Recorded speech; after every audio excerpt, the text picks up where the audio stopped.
وہم کا علاج کیا ہے قرآن و حدیث کی روح سے؟ وہم کا کوئی علاج نہیں ہے سوائے اس کے کہ آپ نے وہم نہیں کرنا، اور کوئی علاج نہیں ہے۔ وسوسوں کا بھی کوئی علاج نہیں ہے جب تک کہ آپ اس کی طرف توجہ دینا بند نہیں کریں گے۔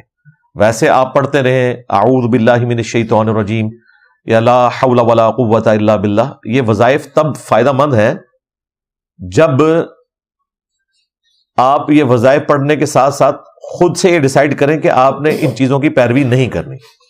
بعض لوگوں کو وضو میں غسل میں وہم لاحق ہوتا ہے تو وہ وہم ہے، اس کی طرف توجہ نہ دیں۔ بسا اوقات علم دین کی کمزوری کی وجہ سے بھی انسان کو کوئی وہم لاحق ہو جاتا ہے، اسے نہیں پتا ہوتا کہ یار اس معاملے میں اس طریقے سے ایسی کوئی سختی نہیں ہے، اور وہ خام خواہ وہم کا شکار ہو جاتے ہیں۔ کئی لوگ ہیں جو 10 منٹ وضو کرتے رہتے ہیں، کئی بالٹیاں جو ہیں وہ ضائع کر دیتے ہیں پاؤں دھونے کے اوپر۔ کئی لوگ ہیں غسل کرتے ہوئے 1 گھنٹے کے لیے شاور کے نیچے نہاتے رہتے ہیں کہ ہمارا جسم کا کوئی بال خشک نہ رہ جائے۔ اللہ کے بندو، میں نے اس کے اوپر تفصیلی ویڈیو ریکارڈ کروائی ہے۔ نبی صلی اللہ علیہ وآلہ وسلم بخاری مسلم کی احادیث کی روشنی میں جو کیلکولیشن کر کے میں نے آپ کو بتایا ہے، تو آدھا لیٹر پانی کے ساتھ وضو کر لیتے تھے، اور آلموسٹ آپ سمجھ لیں 5 سے 6 لیٹر پانی کے ساتھ غسل بھی فرما لیا کرتے تھے، یعنی آدھی بالٹی کے ساتھ۔ یہ نہیں ہوتا کہ آپ نے پورا اپنے آپ کو اتنا نہلا دینا ہے کہ آپ کو نچوڑ کے پانی آپ میں سے نکالنا پڑے۔ ایون بخاری مسلم میں ہے کہ نبی صلی اللہ علیہ وآلہ وسلم نے اعضائے وضو 1 مرتبہ بھی دھوئے ہیں۔ اتنی گھنی داڑھی اور 1 دفعہ پانی لے کے بس یوں کیا کافی ہے۔ 2 دفعہ دھونا بھی ثابت ہے، اور 3 دفعہ دھونا بھی ثابت ہے۔ بخاری مسلم میں تینوں احادیث موجود ہیں۔ تو اب مجھے بتائیں 1 دفعہ 2 دفعہ اور زیادہ سے زیادہ 3 دفعہ پانی لیا جائے، یہ کافی ہے؟ اس کے برخلاف جو لوگ 10 منٹ تک پاؤں ہی دھوتے رہتے ہیں، تو وہ کون سا وضو کر رہے ہیں؟ وہ شیطان کی پیروی کر رہے ہیں۔ یہ کوئی تقویٰ نہیں ہے، پانی کا ضیاع ہے، وہم کرنا ہے، اور خام خواہ اپنے آپ کو ایک مصیبت میں ڈالنا ہے۔ ایسے لوگوں کے لیے وضو جو ہے وہ ایک تکلیف دہ چیز بن جاتی ہے، بجائے یہ کہ اس کا ثواب حاصل کریں، انہیں وضو میں تردد کرنا پڑتا ہے۔ اسی طریقے سے بعض اوقات لوگ نماز پڑھتے ہوئے بھی وہم کا شکار ہو جاتے ہیں۔ کسی بیچارے نے سن لیا کہ جی وہ اپنی آواز کانوں سے سننا ضروری ہے، اور وہ اب تکبیر پڑھتے ہیں، پوری مسجد سنتی ہے، سورہ فاتحہ وہ امام کے پیچھے پڑھ رہے ہوتے ہیں، سارے کے سارے نمازی سن رہے ہوتے ہیں۔ اس طرح کی شریعت نے کوئی اجازت نہیں دی ہے کہ آپ لوگوں کی نماز خراب کریں۔ نبی علیہ السلام نے تو امام کے پیچھے قرآن پڑھنے سے منع اس لیے کیا تھا کہ امام ڈسٹرب نہ ہو۔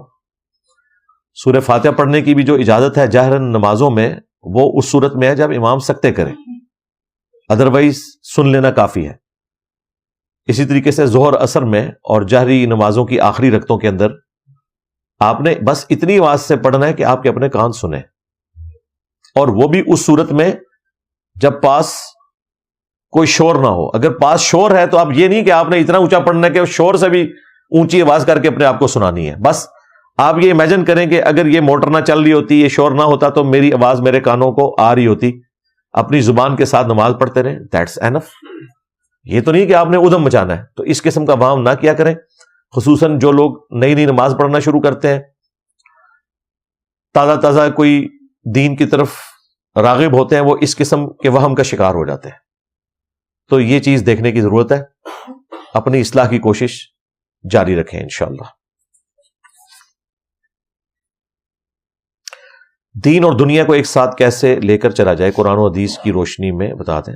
دین اور دنیا ساتھ چل رہے ہیں، جس طرح لے کے چلنا چاہیے ویسے لے کے چلیں۔ دنیا کے بھی تمام جو معاملات ہیں وہ ہم سمجھانے کے لیے دین اور دنیا کا فرق کر رہے ہوتے ہیں، ورنہ اسلام میں تو کوئی فرق نہیں ہے۔ اسلام میں آپ نے اپنے سارے معاملات قرآن و سنت کے مطابق اس حوالے سے لے کے چلنے ہیں کہ اللہ کی نافرمانی نہ ہو، تو وہ دنیاوی امور بھی آپ کے لیے دین ہے۔ اگر ایک شخص ایمانداری کے ساتھ اپنی نوکری پوری کر رہا ہے، رشوت نہیں لے رہا، اور اگر کسی پبلک آرگنائزیشن کے اندر ہے جس میں پبلک کے ساتھ اس کی ڈیلنگ ہے، اپنے معاملات کو صحیح طریقے سے لے کر چل رہا ہے، تو وہ اس کے لیے عبادت ہے۔ اپنے ہر معاملے میں خوف خدا کو اپنے اوپر طاری رکھنا اور اللہ کی مخلوق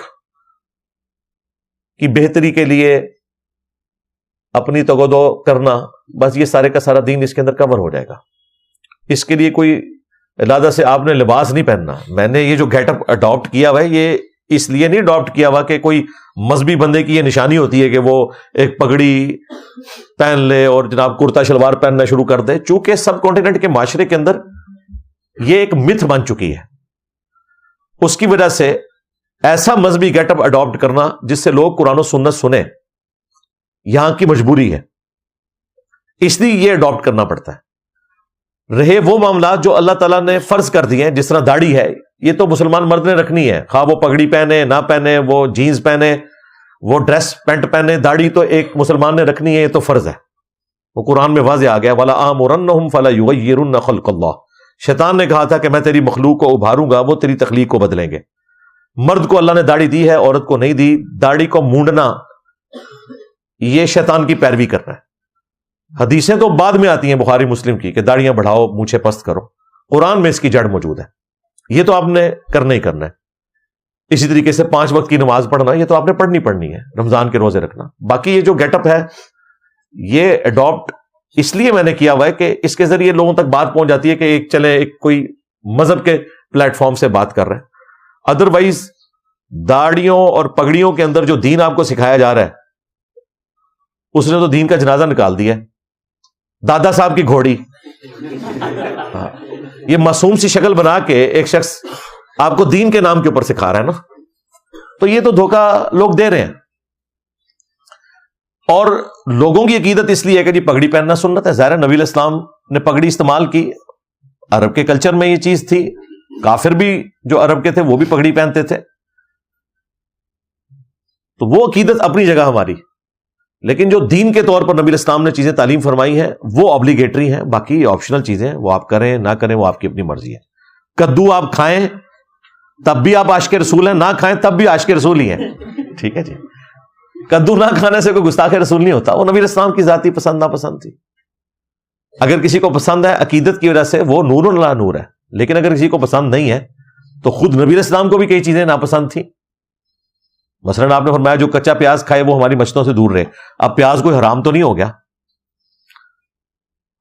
پیاز، لہسن، یہ وہ چیزیں ہیں جن کے پیچھے جنتی خوراک چھوڑ دی تھی بنی اسرائیل نے۔ انہوں نے کہا تھا ہم تو تنگ آ گئے منو سلوا کھا کھا کے، ہمیں تو یہ چیزیں ملنی چاہیے، حلال ہے۔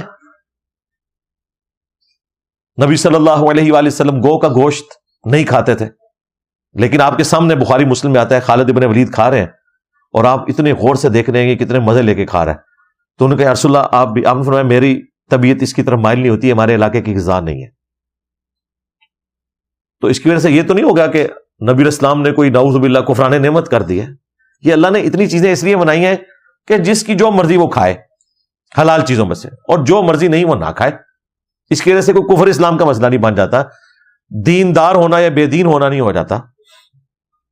آپ دیکھ لیں کھیرا کاٹنے کا صحیح طریقہ، کیلا رکھنے کا صحیح طریقہ کتنے خشوع خضوع سے بیان ہو رہا ہے، اور توحید کی طرف کوئی توجہ ہی نہیں ہے، عقائد میں شرک پایا جاتا ہے۔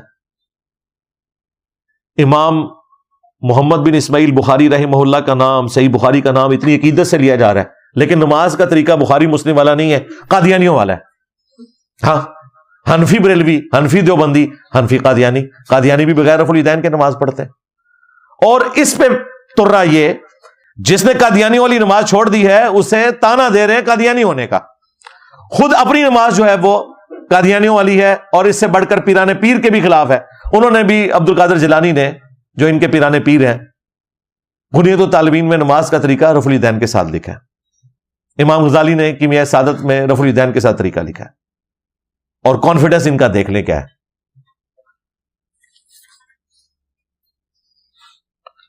میرے ماموں آپ کو قادیانی کہتے ہیں، ان کو کیسے آپ کے بارے میں، میرے بارے میں آپ نے کیوں بتانا ہے میرے بھائی؟ آپ ان کو بتائیں ان کے بارے میں کہ ان کی نماز قادیانیوں والی ہے۔ ہاں، ان کو بتائیں ماموں جی آپ کی نماز قادیانیوں والی ہے، حنفی بریلوی، حنفی دیوبندی، حنفی قادیانی، تو چیک کر لیتے ہیں کون قادیانیوں کے طریقے پہ ہے.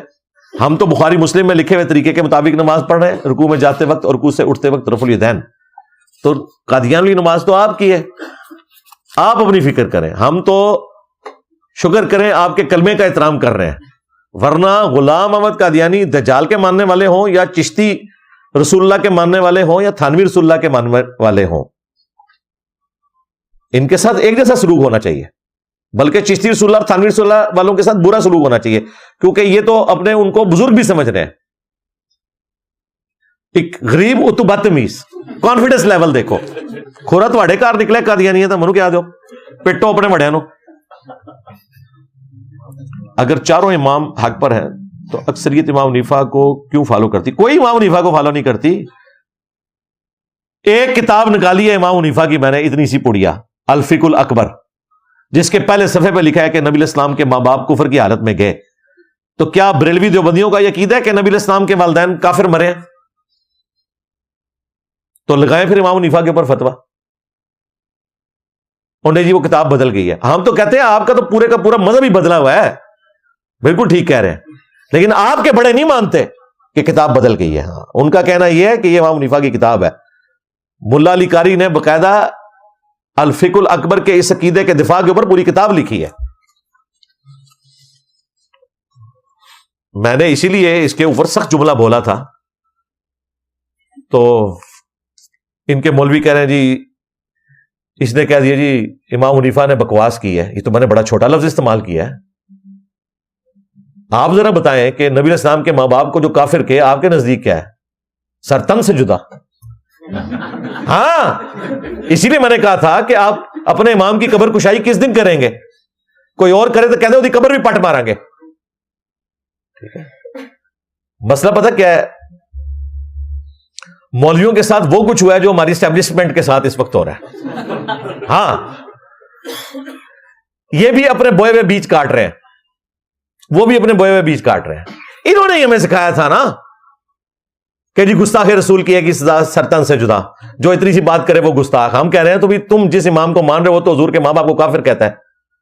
وہ ماں باپ جو کہ نبی علیہ السلام کی پیدائش سے پہلے والد 6 مہینے پہلے فوت ہو گئے, اور جب حضور کی عمر 6 سال تھی ان کی والدہ فوت ہو گئی, جن تک دین کی دعوت ہی نہیں پہنچی بھی. قرآن و سنت کی روح سے وہ اہل فطرت ہیں, ان کے بارے میں یہ عقیدہ رکھے ہوئے. تو یہ 4-5 بڑے بڑے پوائنٹ پکڑ لیں, انہاں دی چولہاں لا کے رکھ دیو. چشتی رسول اللہ, تھانوی رسول اللہ, نماز واڑی قادیانی والی, تواڈے پیر دی نماز رفع الیدین نال عبد القادر جیلانی دی, تسی صرف 11ویں کھاندے ہو. اے ہن اگلی گل, تسی اس امام دی تقلید کر رہے ہو جو حضور کے والدین کو مسلمان نہیں سمجھتا. لو صاحبو پہ گیا تواڈے پاپیاں نوں, میں پہ گیا جو. ہاں, کسی نوں نہیں چھڑنا. تو یہ آپ نے ہمیں سکھایا تھا نا. آج آپ دیکھ لیں انہی فتووں کی زد میں آ رہے ہیں اور ان کی چیخیں دیکھیں. ہر مولوی اٹھ کے, مطلب میں تو جب سوشل میڈیا یوٹیوب بھی سارے استعمال کرتا ہوں, اسمارٹ فون تو میرے پاس نہیں ہے, تو روزانہ کوئی ایک نمونہ جو ہے مارکیٹ میں آیا ہوتا ہے, اور وہی وہ ستی باتیں کر کے تو اپنی حاضری لگوا کے چلے جاتے ہیں کہ جی ہم مرنے سے پہلے ایک کلپ انجینئر صاحب کے خلاف ریکارڈ کروا دیں. تو یہ میں آپ کو بتا دوں کہ یہ جو فتنہ ہے عربی والا, یہ آپ کے قابو آنے والا نہیں ہے. ہاں, اس کی وجہ یہ ہے کہ یہ جس ڈاکٹرن کو میں نے پکڑا ہے نا, یہ ڈاکٹرن آپ کی تھی. آج اہل حدیث کے علماء الٹے بھی لٹک جائیں نا, اپنی عوام کو اس پلیٹ فارم کے خلاف نہیں کر سکتے, کیونکہ انہوں نے خود بتایا تھا کہ بخاری مسلم قرآن کے بعد افضل کتابیں ہیں. اب بخاری مسلم رفع الیدین سے آگے بڑھ کر بنو امیہ کی بدماشیوں تک جب پہنچی ہے تو اب آپ کچھ نہیں کر سکتے. اس لیے آپ دیکھیں وہ کہہ رہے ہیں مستند علماء سے سیکھیں, ڈائریکٹ نہ پڑھیں. کون؟ اہل حدیث علماء آگے کہہ رہے ہیں کہ مستند علماء سے آپ نے قرآن بخاری مسلم, اور مستند علماء تو ہے ہی 2 نمبر نے, اپنی مرضی دیاں حدیثاں تے آیتاں دس دے جو دوسریاں دس دے کو نہیں جائے. اور مستند بھی وہ جھوٹ بول رہے ہوتے ہیں, ان کو چاہیے کہ وہ یہ کہیں کہ ہمارے فرقے سے سیکھیں. یہ وہ اس لیے نہیں کہتے کہ پھر دوسرے فرقے والے نا ان کو گالیاں نکالیں گے, اس لیے کہتے ہیں مستند علماء. بریلوی کہیں گے کہ جی مستند علماء, یہ نہیں کہیں گے بریلوی علماء, حالانکہ کہنا یہی چاہ رہے ہوتے ہیں لیکن پردے میں. وہ ایک کمزور ٹارگٹ میں ہوں نا کہ جس کا نام لے کر اس کو کوئی بھی گالی دے کر آپ بات کر سکتے ہیں. دوسروں کے بارے میں بات کرنی ہے تو ڈھکے چھپے الفاظ میں. حالانکہ بریلویوں کا کام ہے سیدھا سادہ کہیں کہ دیوبندی کافر، اہل حدیث کافر، شیعہ کافر، ہمارے بڑوں سے آپ پڑھیں کیونکہ ہمارے اعلیٰ حضرت نے ان کو کافر ڈکلیئر کیا ہے، سیدھی طرح کے. اور ابھی دیکھ لیں ان کے گھر تک آگ پہنچی ہے، مفتی منیب صاحب کو تو انہوں نے فارغ کر دیا ہے. ان کا جی اعلیٰ حضرت کو انہوں نے چھوڑ دیا ہے. اور جو مفتی منیب کا دفاع کر رہے ہیں وہ بھی کہہ رہے ہیں کہ مفتی صاحب کو کچھ نہ کہیں، اندروں ساڑھے ہی نے بغیر نیت دے دیوبندیاں پیچھے کھلوتے ہوتے ہیں. یعنی وہ بھی مان رہے ہیں کہ اگر نیت کے ساتھ کھڑے ہوں گے تو مفتی صاحب کی چاچی گئی، نکاح بھی گیا، ایمان بھی گیا. ہاں تو میں تمہوں نہیں چھڈنا، میں سیدھی طرح تمہوں سمجھا بیٹھا، تہاڈی ڈاکٹر نے اتنے سمجھا بیٹھا، لیکن آپ کو سمجھ نہیں آ رہی. انجینئر صاحب کے آگے بند باندھنے کا صرف طریقہ یہ ہے کہ اپنی زبانیں بند کر لو. ہاں بولو گے تو میں وہ نہیں ہوں کہ دب جاؤں گا، بالکل سیدھی سی بات ہے. میں نبی سا ہے ہی کوئی نہیں، تیرے بابے تھے شاہ ہی کوئی نہیں. ٹھیک ہو گیا. میں باکسنگ کا پلیئر ہوں اور اس کا معاوضہ جو کمائی ہے کیا میرے لیے حلال ہوگی؟ یار میں تو اس طرح کی گیمز کے حق میں نہیں ہوں جس میں کسی کے جسم کو کوئی نقصان پہنچے. دیکھیں ایک کبڈی کھیلنا ہے، کشتی کرنا ہے جس میں آپ کسی کی ہڈی پسلی نہ توڑیں، کسی کے دانت نہ توڑیں، وہ ایک معاملہ الگ ہے. لیکن یہ جو فری ریسلنگ ہوتی ہے یا باکسنگ والا معاملہ ہے جس میں آپ اس لیول تک کسی کو ڈیمیج کر دیتے ہیں، میرے نزدیک تو یہ درست نہیں ہے. وَلَا تُلْقُوا بِأَيْدِيكُمْ إِلَى التَّهْلُكَةِ، اپنے ہاتھوں سے اپنے آپ کو ہلاک نہ کرو. آپ خود بھی اپنے آپ کو ہلاک کر رہے ہیں، کسی اور کو بھی ہلاک کر رہے ہیں. کوئی اور گیم دیکھیں. جہری نماز فجر مغرب عشاء میں ہم امام کے ساتھ ادا کرتے ہیں اور امام ہمیں سورہ فاتحہ پڑھنے کے لیے وقفہ نہیں دیتے. تو ٹھیک ہے، آپ سن لیں، کافی ہے. اس کے اوپر میری ویڈیو ریکارڈ ہے. اگر وہ وقفہ نہیں دیتا سن لینا کافی ہے. صرف جاری نمازوں کی بات کر رہا ہوں. ویڈیو گیمز کھیلنے سے وقت ضائع ہوتا ہے تو کیا گیم ڈیولپمنٹ سے کمائی کرنا حلال ہے؟ پہلی بات ہے کہ ویڈیو گیمز کھیلنے سے وقت ضائع ہوتا ہے، یہ وقت اس طریقے سے گزارنا کوئی حرام نہیں ہے اگر کہیں پر اللہ کی حدود ٹوٹ نہ رہی ہوں. یعنی اگر کوئی نماز ٹائم پہ پڑھتا ہے اور وہ کرکٹ کھیلتا ہے، ویڈیو گیم کھیلتا ہے، لوڈو کھیلتا ہے بغیر جوئے کے، تو کھیلے، اس میں کیا مسئلہ ہے؟ تو گیمز بنانے کی کمائی بھی حلال ہے جی. اس کا یوز کوئی غلط کرتا ہے اس پر وبال ہوگا، آپ پہ نہیں ہے. امام مہدی کے ظہور کے بعد اگر ہم اس موقع پر موجود ہوتے تو ہم ان کا ساتھ دیں گے یا اسٹیٹ کا، کیونکہ وہ اسٹیٹ کے اگینسٹ بھی ہو سکتے ہیں. ساری تھیوریاں تو اڈیاں نے ہو سکتے ہیں، تو سامنے نکلن گے نا پھر پتہ لگے گا کہ کیا گل ہے. ہاں تو پہلے سے آپ اجتہاد نہیں کر سکتے جب تک وہ معاملہ آپ کے سامنے نہیں آتا. معاملات ایمبیگوس ہو جاتے ہیں نا. ابھی آپ نے ایزیوم کر لیا ہے کہ پتہ نہیں، یہ آپ دیکھ لیں ابھی ایک پولیٹیکل جماعت جو ہے وہ کہتی ہے کہ جی یہ یزید ہے بیٹھا ہوا اور ہم حسین ہیں. بھائی حسین کے ماننے والے دھرنے سے بھاگے نہیں تھے، ساروں کی لاشیں اٹھائی گئی تھیں. آپ کے تو جو بڑے حسینی تھے نا وہ بھی گاڑی میں بیٹھ کے فرار ہو گئے. یہ کہاں سے حسین اور یزید والا معاملہ ہو گیا یار؟ خدا کے لیے مذہبی ٹرمز کو ادھر تو استعمال نہ کرے اپنی پولیٹیکل گینز کے لیے. تو لہٰذا وہ امام مہدی علیہ السلام اسٹیٹ کے خلاف کھڑے ہوں گے، اسٹیٹ کے خلاف نہیں کھڑے ہوں گے. آپ حدیثیں پڑھ کے دیکھ لیں، وہ کافروں کے خلاف قتال ہو رہا ہوگا، اسٹیٹ کے خلاف نہیں ہو رہا ہوگا. قسطنطینیہ کافروں سے آزاد کروایا جائے گا، بیت المقدس کافروں سے آزاد کیا جائے گا. اور اس پر حیران کن بات یہ کہ اس وقت امام مہدی اور کرسچنز مل کے قتال کر رہے ہوں گے جوز کے خلاف. یہ بھی حدیثوں میں آیا کہ مسلمان اور کرسچنز اکٹھا قتال کریں گے.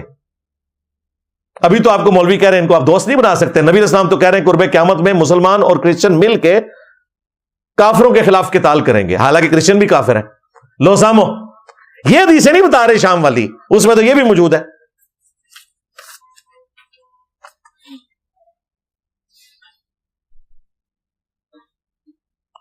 آپ کی پرانی ویڈیوز میں کلیریفائی نہیں ہے 3 طلاق کے بارے میں. ایک مجلس میں کتنی تھے؟ بہت کلیریفائی ہے. سب سے زیادہ میں نے ہی تو آ کے یہ ہنگامہ کھڑا کیا ہے، ورنہ کتاب و سنت کے نام کے اوپر جو لوگ دعوت لے کے چل رہے تھے، یعنی کہ اہل حدیث فرقہ، وہ تو 3 طلاقوں کو ایک ہی مانتا تھا.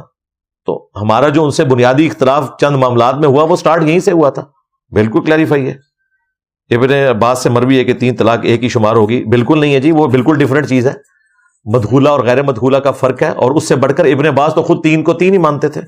آپ میری ویڈیو دیکھ لیں، 3 طلاق، اور انجینئر محمد علی مرزا لکھیں. اور سورۃ البقرہ کی جو تفسیر کلاسز ہیں، سورۃ البقرہ کی آیت نمبر 228، 229 اور 230، اس میں 40 منٹ تقریباً اس مسئلے پہ بولا ہوں. یہ ساری حدیثیں میں نے بیان کی ہیں الحمدللہ.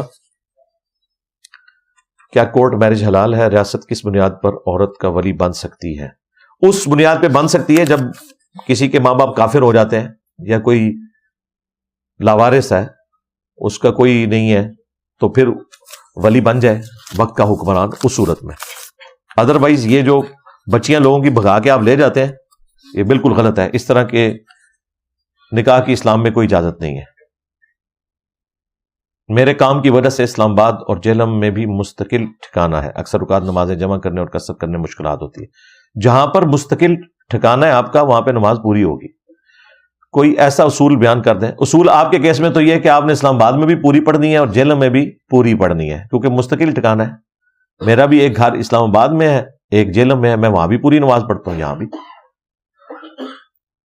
قصر نماز آپ نے وہاں پڑھنی ہے جہاں آپ مسافر ہیں, آپ کی فیملی نہیں ہے, آپ غریب الوطنی کی زندگی گزار رہے ہیں, اور آپ ایک ویکینڈ کے بعد 2 کے بعد گھر آ جاتے ہیں. 19 دن کے اندر اگر آپ گھر آ جاتے ہیں تو آپ مسافر ہوں گے. مسافر کی نماز پہ میری تفصیلی ویڈیو ریکارڈ ہے. حضرت عمر کے بارے میں جو حدیث ہے کہ میرے بعد کوئی نبی ہوتا تو وہ عمر ہوتا, کیا یہ حدیث صحیح ہے؟ جی, جامعہ ترمذی میں صحیح حدیث ہے, لیکن یہ صرف سمجھانے کے لیے, ایسا ہوا نہیں ہے. جیسے قرآن میں ہے قُلْ إِن كَانَ لِلرَّحْمَنِ وَلَدٌ فَأَنَا أَوَّلُ الْعَابِدِينَ, اے نبی تم فرماؤ اگر اللہ کا کوئی بیٹا ہوتا تو سب سے پہلے میں اس کی عبادت کرتا. حالانکہ اللہ کا کوئی بیٹا نہیں ہے. تو یہ صرف فضیلت کے لیے. اس پہ بعض رافضیوں کی طرف سے یہ اعتراض ہوا کہ حضرت عمر تو پہلے کافر تھے, بعد میں مسلمان ہوئے, جبکہ نبی تو پیدائشی طور پر مسلمان ہوتا ہے اور وہ پوری زندگی کوئی کفر نہیں کرتا. بالکل, یہ دلیل ان کی بڑی جینوئن ہے. تو وہ کہتے ہیں کہ ایسا شخص جو پہلے کافر تھا بعد میں مسلمان ہوا, اس کے بارے میں کیسے حدیث فٹ ہو سکتی ہے کہ اگر کوئی نبی ہوتا تو عمر ہوتے؟ بھائی اگر حضرت عمر نے بعد میں نبی بننا ہوتا تو پھر حضرت عمر یہ والے عمر نہ ہوتے کہ پہلے بت پرست ہوتے تو بعد میں مسلمان ہوتے. سمجھ آئیے آپ کو بات کی؟ ہاں. تو یہ فضیلت کے طور پر بات کی جا رہی ہے.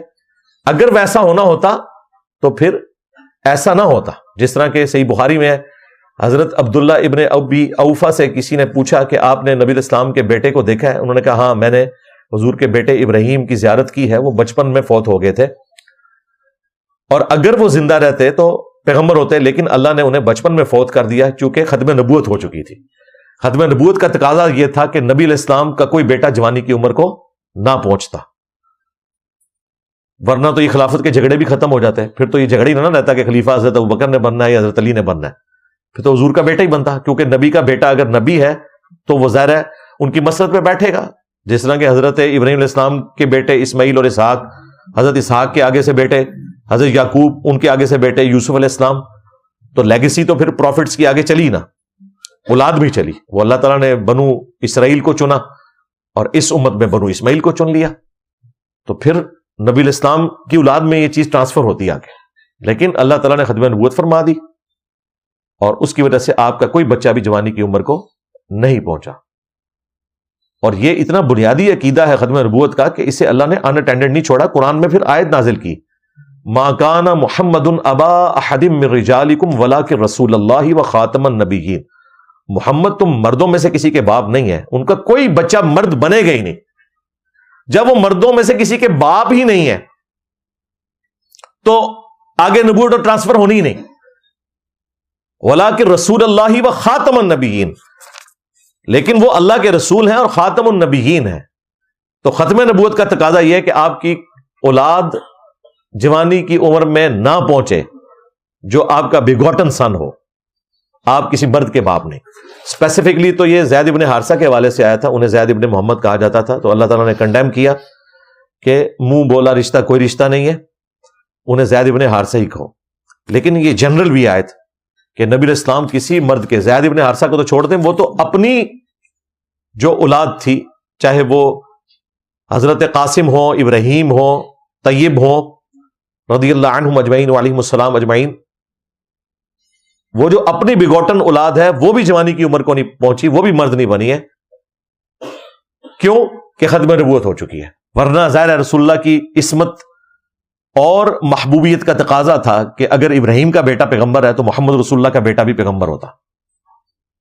لہذا ختم نبوت وہ ٹائٹل ہے, وہ اعزاز ہے کہ اللہ تعالیٰ نے نبی الاسلام کی اولاد میں کسی کو نبی نہیں بنایا.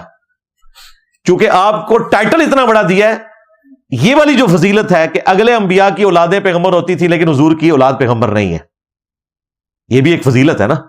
لیکن نبی الاسلام کو یہ فضیلت نہیں ملی. کیوں نہیں ملی؟ اس سے بڑی فضیلت مل گئی کہ آپ خاتم النبیین ہیں.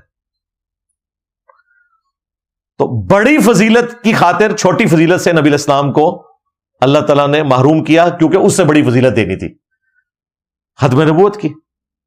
اور پھر ہماری بھی لاٹری نکل آئی, کنتم خیر امۃ اخرجت للناس تأمرون بالمعروف وتنہون عن المنکر.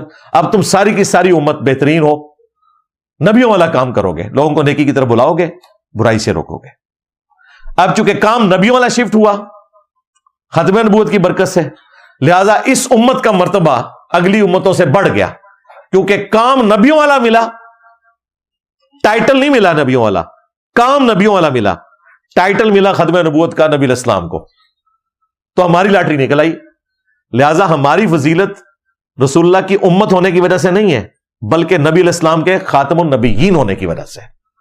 اگر رسول اللہ خاتم النبیین نہ ہوتے تو یہ فضیلت ہمیں نہ ملتی. یعنی رسول اللہ کی وجہ سے یہ فضیلت ہمیں مل گئی. اللہم صلی علی محمد وعلی آل محمد. اللہ تعالی ہمیں اس فضیلت کو اویل کرنے کی, ختم نبوت کا کام کرنے کی, اس دین کی تبلیغ کرنے کی توفیق عطا فرمائے, تاکہ قیامت والے دن رسول اللہ کا ساتھ حوض کوثر پر اور جنت الفردوس میں نصیب ہو. آمین.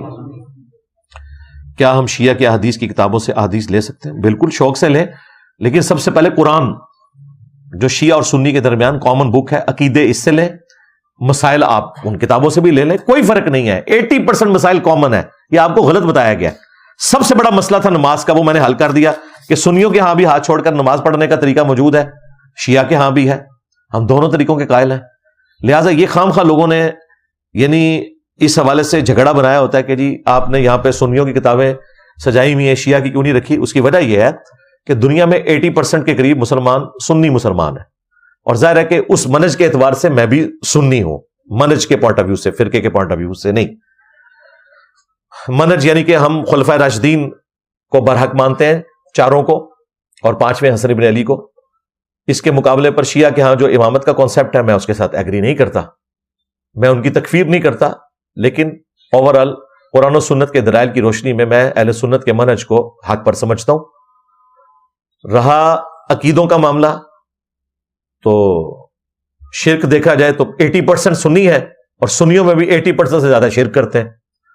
ادھر تو میں پھر کوئی سنی نہیں ہوں, وہ والا سنی. مسجد میں لکھا ہے اہل سنت والجماعت, اور سلام پھیر کر ساتھ ہی مزار سے قبر والے سے مانگ کے آتا ہے, تو لعنت ہے پھر ایسے عقیدے کے اوپر.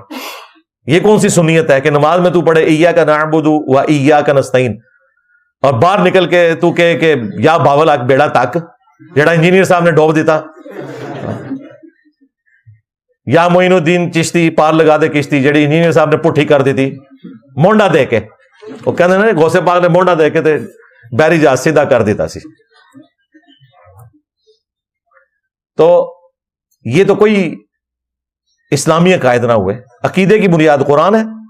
جو لوگ کہتے ہیں میں نے شیعہ کی کتاب نہیں رکھی بھی, بھائی یہ کتاب سینٹر میں سب سے اوپر شیعہ کی کتاب ہے, جو اہل سنت کی بھی ہے. غدیر خم پر قرآن اور اہل بیت تھا, حجت الوداع پر قرآن اور سنت تھا. تو قرآن تو ہمیشہ کامن ہے, عقیدہ آپ نے قرآن سے لینا ہے. اور شیعہ کے لیے تو میں نے بارہا یہ 2 ریفرنسز امام جعفر علیہ السلام کا قول پیش کیا ہے, اصول الکافی میں سٹارٹ میں موجود ہے, کہ کوئی بھی حدیث جو قرآن کے خلاف ہوگی وہ ایکسیپٹیبل نہیں ہوگی. اور جو دوسری کی کتاب ہے رجال کشی, اس کے اندر موجود ہے امام جعفر علیہ السلام کا قول کہ اگر میری بھی کوئی بات قرآن کے خلاف ہو تو اسے چھوڑ دو, تم قرآن پر عقیدے کی بنیاد رکھو.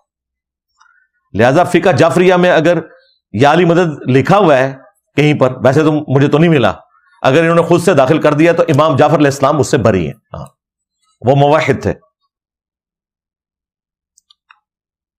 کوئی شیعہ کی احادیث کی کتاب کا نام بتا دیں جس کے اندر صحیح احادیث ہو. شیعہ کا موقف اپنی کتابوں کے بارے میں یہ ہے کہ ان کی کوئی ایک کتاب بھی ایسی نہیں ہے جس میں ساری روایتیں صحیح ہوں. باقی صحیح بخاری کے مقابلے پر اگر کوئی ان کی کتاب ہے جو بخاری کے بعد لکھی گئی، اصول الکافی ہے، لیکن اس میں بھی ضعیف روایتیں موجود ہیں. اس کا PDF بھی آپ کو گوگل میں مل جائے گا اگر آپ نے پڑھنی ہو. زیادہ مشہوری تو ملی نہج البلاغہ کو، اگرچہ وہ حدیث کی کتاب نہیں، حضرت علی علیہ السلام کے خطبات ہیں.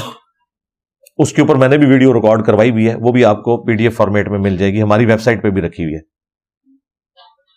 میرے گھر کا نچلے والا پورشن کچھ سالوں سے بند تھا، اس گھر کے حصے کو دوبارہ مرمت کروایا ہے، اس کے بعد گھر میں جنات کے مسئلے شروع ہو گئے ہیں. تو کسی عامل سے بھائی رابطہ کریں جو کتاب و سنت کی روشنی میں علاج کرتا ہو. ہم نے تو اس طرح کا کوئی سلسلہ نہیں رکھا ہوا، لیکن ہر علاقے میں ایسے لوگ موجود ہوتے ہیں جو یہ ہانٹڈ گھر ہوتے ہیں. یہ یورپ امریکہ میں بھی مسئلہ ہے ہانٹنگ کا، تو ان لوگوں سے آپ علاج کروا لیں بشرطے کہ وہ شرکیہ علاج نہ کرتے ہوں. عقیقہ کی کیا حقیقت ہے قرآن و سنت میں، اس کا کیا حکم ہے، کیا یہ کرنا ضروری ہے؟ جی ضروری ہے کرنا، بشرطے کہ آپ افورڈ کر سکتے ہو. اگر افورڈ نہیں کر سکتے تو اولاد کی طرف سے جو آپ کو توفیق ہے صدقہ اور خیرات کر دیں. اگر افورڈ کر سکتے ہیں تو عقیقہ کرنا یہ سنت موقدہ ہے. صحیح بخاری میں حدیث ہے، بچے کی جان گروی ہوتی ہے عقیقے کے عوض اس کی طرف سے خون بہاؤ. اور ابو داؤد ترمذی میں موجود ہے، لڑکے کی طرف سے 2 بکرے اور لڑکی کی طرف سے 1 بکرا. اور پھر نبی اسلام نے فرمایا بکرا اور بکری دونوں میں سے کوئی ہو سکتے ہیں. ضروری نہیں ہے کہ آپ نے بکرا ہی کرنا ہے، بکری بھی کر سکتے ہو. ہاں تعداد کا ہے کہ مرد کی طرف سے 2 اور لڑکی کی طرف سے 1، یہ آپ نے کرنا ہے. اور 7ویں دن عقیقہ کرنا ہے، یہ بھی اس حدیث کے اندر آیا ہے. 7ویں دن آپ نے 3 کام کرنے ہیں، سر کے بال منڈوانے ہیں، اس کے نام ڈکلیئر کر دینا ہے پبلکلی، اور عقیقہ کرنا ہے 7ویں دن. یعنی بچہ اگر جمعے کو پیدا ہوا ہے تو عقیقہ جمعرات کو ہوگا، کیونکہ جمعہ 8 دن ہوتے ہیں، تو 7ویں دن کرنا ہوتا ہے. اور جمعے کو بھی اگر کوئی بچہ مغرب کے بعد پیدا ہوا ہے تو وہ بیسیکلی ہفتے کو پیدا ہوا ہے، کیونکہ اسلام میں غروب آفتاب کے بعد اگلا دن شروع ہو جاتا ہے. اس لیے آپ تراویح جو ہے وہ 1 دن پہلے پڑھ رہے ہوتے ہیں. روزہ صبح ہوتا ہے، تراویح آپ رات کو پڑھتے ہیں. کیوں؟ مغرب سے ہی دن شروع ہو جاتا ہے. تو اگر کوئی بچہ جمعے والے دن مغرب کے بعد پیدا ہوا تو وہ اب ہفتے کو پیدا ہوا ہے، لہذا اس کا عقیقہ جمعے والے دن ہوگا. بظاہر وہ جمعے کے دن پیدا ہوا ہے، لیکن اسلامک پوائنٹ آف ویو سے غروب آفتاب کے بعد ہفتہ شروع ہو گیا، کیونکہ اسلام میں رات پہلے آتی ہے، دن بعد میں. ڈاکٹر اسرار صاحب نے اپنے ایک بیان میں فرمایا تھا کہ قومی ترانے کے لیے کھڑا ہونا وطن کی نماز کے مترادف ہے. آپ کی اس کے بارے میں کیا رائے ہے؟ بالکل جذباتی جملہ ہے جی ڈاکٹر اسرار صاحب کا، ہم بالکل اس کے ساتھ ایگری نہیں کرتے.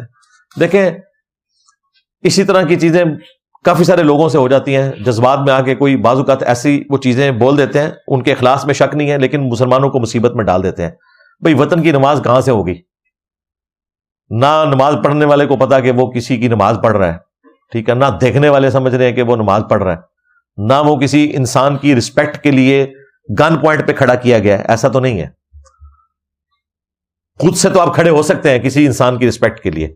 اس کے اوپر میری ویڈیو آپ دیکھ لیں، ٹیچر کے لیے تعظیماً کھڑے ہونا اس کا شرعی حکم کیا ہے. تو یہ ترانے والی باتیں اور یہ ساری چیزیں پچھلے دنوں آپ کو پتا ہے وہ افغانستان سے بھی وہ آئے ہوئے تھے مولانا حضرات، اور وہ نہیں کھڑے ہوئے، حالانکہ وہ کسی اور وجہ سے نہیں کھڑے ہوئے تھے. چائنا جا کے کھڑے ہوتے ہیں، پاکستان کے ساتھ ان کی ویسے کوئی دشمنی تھی تو انہوں نے اپنا وہ غصہ نکالا اور بعد میں اسے شرعی مسئلہ بنا کے پیش کر دیا. باقی چیزیں آپ کی شریعت کے مطابق ہو رہی ہیں، یہ شریعت کے ساتھ اس کا کوئی لینا دینا نہیں ہے. یہ دنیا میں نارمز چل رہے ہیں. اسی طریقے سے قومی ترانہ، نبی اسلام کے زمانے میں تو رڈز پڑے جاتے تھے جنگوں کے اندر. کیا کوئی قومی ترانہ تھا؟ قومی ترانہ تو زمانے میں کوئی نہیں ہوتا تھا. رڈز پڑے جاتے تھے، جنگی اشعار، جنگی ترانے، وہ بھی جوش دلانے کے لیے. حالت امن کا تو کوئی قومی ترانہ حضرت ابو بکر، عمر، عثمان و علی نے کوئی تعلیم نہیں فرمایا، لیکن چل رہا ہے. تو یہ دنیا میں پولیٹیکل سسٹم میں جو اس طرح کی جو امپرومنٹس وقت کے ساتھ آ رہی ہیں، ان کا ریلیجن سے کوئی لینا دینا نہیں. ان تمام معاملات میں آپ صرف یہ دیکھیں گے کہ دین نے کسی چیز سے منع تو نہیں کیا ہوا. یہاں آپ بدعت والی ڈیفینیشن باپا جانی والی لیں گے. ہم اس ڈیفینیشن کو 100% پھینکتے نہیں ہیں. دنیاوی امور کے اندر آپ نے یہی دیکھنا ہے کہ دین نے منع تو نہیں کیا ہوا. دینی امور میں آپ نے دیکھنا ہے کہ دین نے تعلیم فرمایا یا نہیں. وہاں پہ اگر دین نے تعلیم نہیں فرمایا وہ بدعت ہوگی. لیکن جو دنیاوی معاملات ہیں اگرچہ وہ دین کی سپورٹ کے لیے ہوں, اس کے لیے بس اتنا کافی ہے کہ دین نے منع نہیں کیا. مثلا دین نے کہیں منع نہیں کیا کہ آپ نے ہوائی جہاز میں بیٹھ کر حج کے لیے جانا یا نہیں جانا. آپ کوئی ضد لگا لے کہ نبی علیہ السلام نے تو اونٹ پہ بیٹھ کے حج کیا تھا, میں گاڑی میں نہیں بیٹھوں گا, تو ہم اسے بتائیں گے یہ دینی مسئلہ نہیں ہے. دینی مسئلہ صرف حرم مکہ تک جانے کے لیے جو طریقہ اڈاپٹ کیا جاتا ہے کہ فلاں جگہ پر آپ نے احرام باندھنا ہے, احرام کی یہ پابندی ہے, وہاں جا کر اتنے چکر لگانے ہیں, وہ دین ہے. باقی اسے سپورٹیو جتنی چیزیں ہیں وہ دین کو سپورٹیو ضرور ہیں, ان پر ثواب بھی ہے, لیکن وہ اصلاً دین نہیں ہے. ان پہ وہ حدیث فٹ نہیں ہوتی بخاری مسلم کی, من احدث فی امرنا ھذا فہو رد, جو ہمارے دین میں کوئی چیز داخل کر دے تو وہ مردود ہے. یہ حدیث بخاری مسلم کی ہے, تو مسلم کی وہ حدیث بھی تو ہے جس نے اسلام میں اچھا طریقہ جاری کیا اسے ثواب ملے گا, اور جتنے لوگ اس طریقے پہ چلیں گے ان کا ثواب بھی اس کو ملے گا. اور جس نے اسلام میں برا طریقہ جاری کیا, وہاں بدعت کے الفاظ نہیں ہے, طریقہ سنت حسنۃ اور سنت سیئۃ. اور پوری حدیث اس طرح کہ نبی اسلام نے کچھ غریب نو مسلم جو آئے تھے ان کو دیکھا کہ کسی کے پاؤں میں جوتی نہیں ہے, کپڑے پورے نہیں ہیں, بھوک کے آثار ہے. نبی اسلام نے خطبہ دیا مسجد نبوی شریف میں, فکر آخرت دلائی اور صدقے کے اوپر آمادہ کیا. تو صحابہ کرام گھروں کو گئے. ایک انصاری صحابی گیا, اس نے اتنا بڑا بورا لیا, اس میں جتنا گھر کا سامان وہ ڈال سکتا تھا اس نے ڈالا, اور صحابہ کرام کہتے ہیں بڑی مشکل سے وہ گھسیٹتا ہوا مسجد نبوی کے سین میں لا کے رکھتا ہے. اس کو جب باقی لوگ دیکھتے ہیں کہ یار یہ تو اتنا امیر بھی نہیں تھا اور اتنا سامان گھر سے لے آیا, تو باقی لوگوں کو بھی ترغیب ہوئی, اور نبی الاسلام کا چہرہ اقدس خوشی سے جگمگا اٹھا. اور پھر آپ نے فرمایا جس نے اسلام میں اچھا طریقہ جاری کیا جس طرح اس نے کیا کہ بارش کا پہلا قطرہ بنا, اب جتنے لوگ اس پہ عمل کریں گے اس کا تمام کا ثواب اس اکیلے بندے کو ملے گا. لیکن ان کے ثواب میں بھی نبی الاسلام نے کہا کمی نہیں ہوگی. اور جس نے برا طریقہ جاری کیا, برائی کا وبال جاری کرنے والے پر ہوگا, لیکن جو خود کر رہے ہیں ان کے بھی وبال میں کمی نہیں ہوگی. وہ یہ نہیں کہہ سکتے کہ باپا جانی میری بدعت کا وبال اٹھا لیں گے, نہ, وہ تو ساروں کا اکٹھا اٹھائیں گے, لیکن اپنا اپنا آپ نے بھی اٹھانا ہے. یہ ہے اچھا طریقہ. جیسے امام بخاری امام مسلم نے کتابوں میں حدیثوں کو جمع کیا, یہ اچھا طریقہ ہے. یہ وہ کام ہے جو حضرت ابوبکر عمر عثمان علی نے نہیں کیا. اس زمانے میں اتنے ریسورسز نہیں تھے مسلمانوں کے پاس, کاغذ کی سند ہی نہیں تھی. قرآن چمڑے کے اوپر لکھا جاتا تھا, کھجور کی چھال کے اوپر, بھیڑ کی کھال کے اوپر. بخاری مسلم کہاں سے لکھوانی تھی انہوں نے؟ قرآن بھی بڑی مشکل سے وہ ایک نسخہ حضرت ابوبکر نے اکٹھا کیا, نبی اسلام کا لکھوایا ہوا, اس زمانے ہی سب کچھ چلتا تھا. یہ تو جب کاغذ کی صنعت آئی ہے بنو عباس کے دور میں, مسلمان سپر پاور بن گئے, اکانومی بھی بہتر ہو گئی. پھر یہ جس طرح آپ دیکھ رہے ہیں کہ جن لوگوں کی اکانومی بہتر ہے اولمپکس کرواتے ہیں, کروا رہے ہیں نا. ہم لوگ 2 وقت کی روٹی کے لیے تگودو کر رہے ہیں, وہ گیموں کے اوپر اتنا خرچ کر رہے ہیں کیونکہ سپر پاور بن گئے. تو اس زمانے میں مسلمان بھی یہی تھے نا, باقی دنیا کو فتح کر چکے تھے.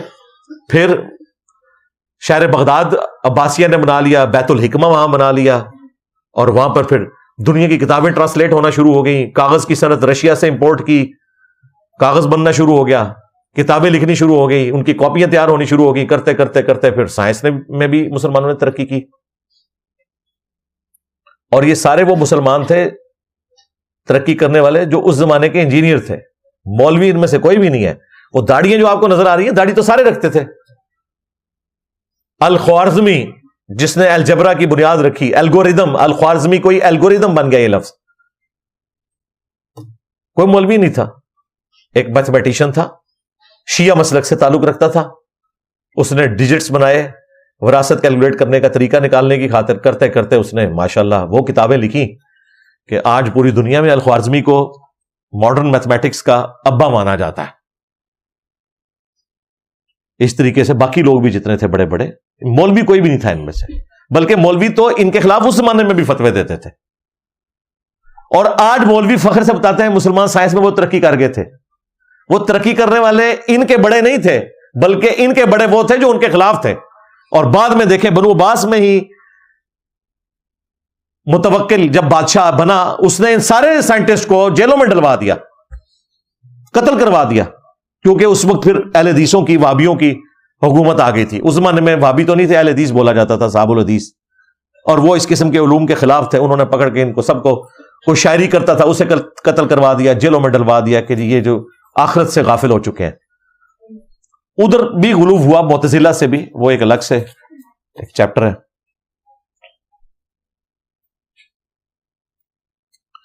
آپ نے آدم علیہ السلام کو لم یلد ولم یولد جو کہا, کیا یہ اللہ کی توحید؟ نہیں, اس طرح نہیں بات ہوئی. بات اس طرح ہوئی تھی کہ حضرت آدم علیہ السلام کے لیے میں نے بیان کیا تھا توحید کے پوائنٹ آف ویو سے, کوئی اللہ کے ساتھ ان کا کمپیریزن نہیں ہو رہا تھا. کرسچنس کے پوائنٹ آف ویو سے بات ہو رہی تھی کہ اللہ تعالیٰ نے قرآن میں کہا ہے کہ اللہ کے نزدیک عیسیٰ ابن مریم آدم کی طرح ہے, اللہ نے مٹی سے انہیں پیدا کیا, کن فیکون ہو گئے. تو عیسیٰ ابن مریم کو خدا مانتے ہیں پروٹیسٹنٹ, اس وجہ سے کہ ان کی والدہ نہیں تھی. تو اللہ تعالیٰ نے کہا کہ اگر خدائی ماننا ہے پھر تو آدم علیہ السلام کو تو تم بھی اللہ کا بندہ مان رہے ہو, تو عیسیٰ بھی اللہ کے نزدیک آدم کی مثال ہے. تو اس میں نے بتایا تھا کہ آدم علیہ السلام تو عیسیٰ علیہ السلام سے بڑی قدرت کی نشانی ہے کہ حضرت عیسیٰ کی تو والدہ تھیں, لیکن آدم علیہ السلام ان کے تو والد بھی نہیں تھے اور والدہ بھی نہیں تھی. لہذا یہ جو ڈسکشن ہو رہی ہے وہ کوئی اللہ سے کمپیئر کرتے ہوئے نہیں ہو رہی ہے. اور پھر یہ توحید ہمیں تو نہ بتائیں یار, توحید تو اللہ کے فضل سے پہلی دفعہ صحیح طریقے سے گراس روٹ لیول تک ادھر سے ہی پہنچی ہے. الحمدللہ گراس روٹ لیول تک کتابوں میں لکھی ہوئی تھی. سب توحید پڑھتے تھے لیکن کرتے شرک تھے, اور جن لوگوں نے توحید کی بات بھی کی انہوں نے بھی پھر توحید کی آڑ میں نبیوں کی گستاخیاں کرنی شروع کر دی. عمر 20 سال ہے, گناہوں سے بچنے کے لیے جلد شادی کرنے کا ارادہ ہے, پھر نئے گناہ شروع ہو جائیں گے.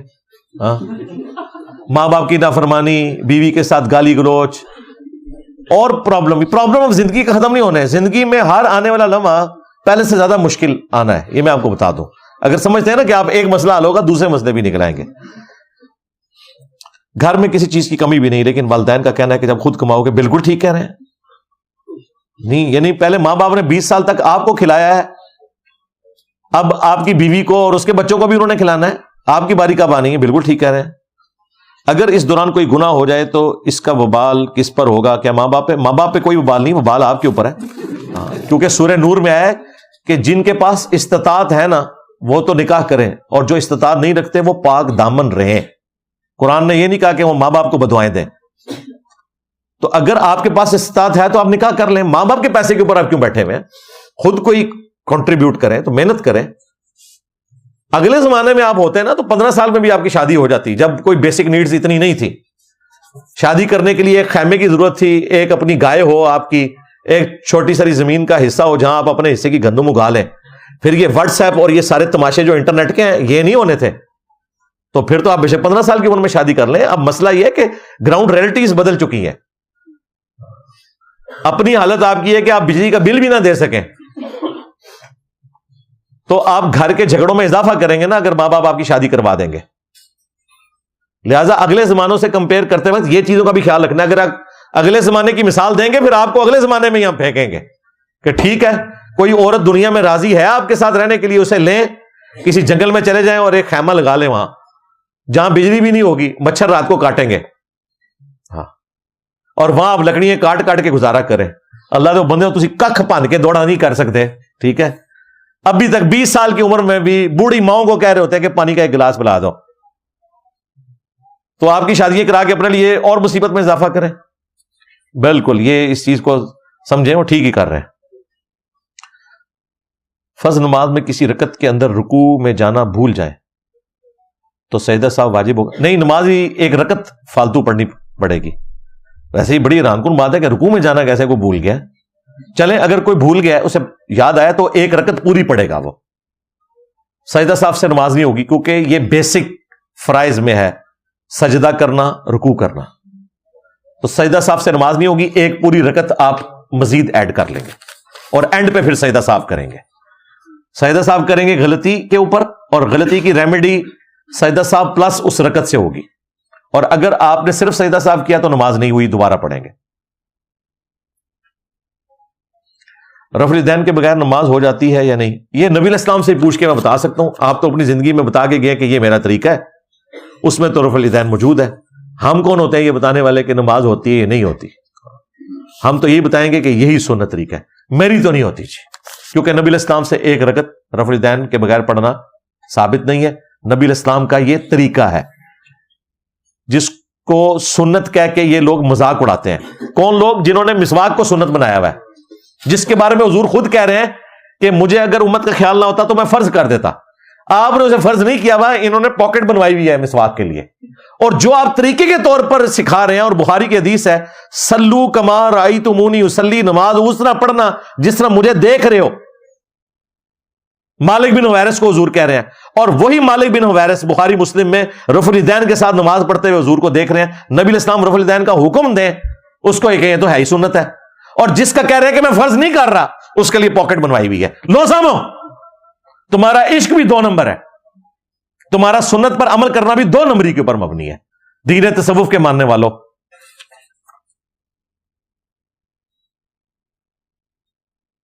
آج کے دور میں مجتہد کا کیا کرائٹیریا ہونا چاہیے جو اجتہاد کر سکے؟ علماء ہی کر رہے ہیں جی, بڑے بڑے علماء, ان کی آراء موجود ہیں. باقی تو چیزیں قرآن و سنت سے ثابت ہیں, کوئی ایسا مسئلہ نہیں ہے. اجتہادی مسائل میں آپ قرآن و سنت کے دلائل کی روشنی میں جس کی جو بات ہے, پوائنٹ آف ویو آپ کو اسٹرانگ لگتا ہے, آپ اس کو فالو کریں. آپ نے جنرل سوال کیا نا, کو اسپیسیفک کرتے ہیں نا, کون سا ایسا مسئلہ آپ کو دریافت ہو گیا اجتہادی جو ایسا کوئی دنیا کی ضرورت ہے؟ سارے سیٹل ہوئے میں. بس دنیا کا تو مسئلہ یہ ہے اس وقت کہ ہوائی جہاز میں نماز ہوتی ہے کہ نہیں, یہ مسئلہ ہے. ٹرین میں نماز کیسے پڑھیں, یہ ہے مسئلہ. دنیا کا مسئلہ یہ ہے کہ بلڈ ڈونیشن کا شرعی حکم کیا ہے, کیونکہ اس دور کے مسائل ہیں. ویڈیو کیمرہ حلال ہے یا حرام, اسپیکر حلال ہے یا حرام, تو یہ سب کو پتا چل چکا ہے کہ پہلے حرام تھا, اب سب کچھ حلال ہو چکا ہے. ہاں, اب سٹارٹ ہی نہیں ہوتے بغیر کیمرے کے. تو یہ تو کوئی مسائل نہیں ہے. کرپٹو کرنسی حلال ہے جی, حلال ہی ہے, صرف وہاں پر ہم نے اس کو منع کیا تھا جہاں پر گورنمنٹ اس کے اوپر بندی لگاتی ہے. باقی یہ تو کرنسی ہے جس طرح باقی کرنسیز ہے, کوئی مسئلہ نہیں ہے. حضرت یوسف علیہ السلام کو جو ان کے والد اور بھائیوں نے سجدہ کیا, پلیز اس کی وضاحت کریں. حضرت یوسف علیہ السلام کا تو نمبر بعد میں آئے گا, ابا جی کو تو تمام فرشتوں نے سجدہ کیا ہوا ہے. حضرت یوسف کی تو باری بہت بعد میں آئی ہے. پہلے تو آپ یہ پوچھیں کہ آدم علیہ السلام کو سجدہ کیوں کیا فرشتوں نے؟ وہ سجدہ تعظیمی تھا. سجدہ عبادت ہمیشہ سے اللہ کے لیے خاص ہے, وہ کسی اور کو کرنا کفر ہے, خواہ وہ پیغمبر ہو. اگلی امتوں میں سجدہ تعظیمی جائز تھا, اس امت میں وہ حرام ہو گیا. نبی علیہ السلام کی ختم نبوت کی برکت سے اس امت میں کشف الہام بھی ختم ہو گیا, تاکہ کوئی دعویٰ نہ کر سکے کہ اللہ نے مجھے ڈائریکٹ پیغام بھیجا ہے. اور توحید بھی اپنے آخری درجے میں کامل ہوئی ہے کہ وہ سجدہ تعظیمی جو اگلی امتوں میں تعظیم کی نیت سے کسی کے آگے جھکنا کہ آپ حد رکوع تک پہنچ جائیں یا ماتھا بھی رکھ دینا جائز تھا, خالق اور مخلوق کا فرق کرتے ہوئے. اس امت میں توحید کو اللہ نے کامل کیا. یہ اس امت کی خاصیت ہے کہ ایسی خالص توحید کسی امت کو نصیب نہیں ہوئی, الحمدللہ. اگلے زمانے میں جو اللہ نے لاؤ کیا تھا, ہم اس کے اوپر کوئی شریف فتویٰ نہیں لگاتے.